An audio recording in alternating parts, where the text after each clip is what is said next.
Now, so this is the situation. Bring it up a bit so you can see. This is just stone. There's no way in hell these guys are going to survive. I just rescued loads in really, really dry mud. Now this is very difficult because some may die. Some may die.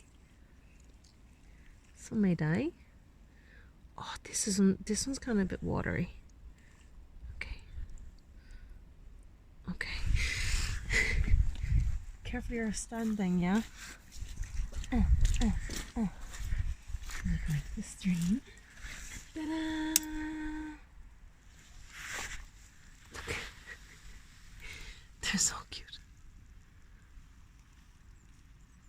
So now they have some hope in hell. This is where I'm putting them where they actually normally live. So it's a big, big spawn stream that the frogs actually come from. And when it was more water, they were... Look at them, they're washing down. At least they're like, water. They're going to leave all their brothers and sisters. But it's okay. Because they'll find a resting point.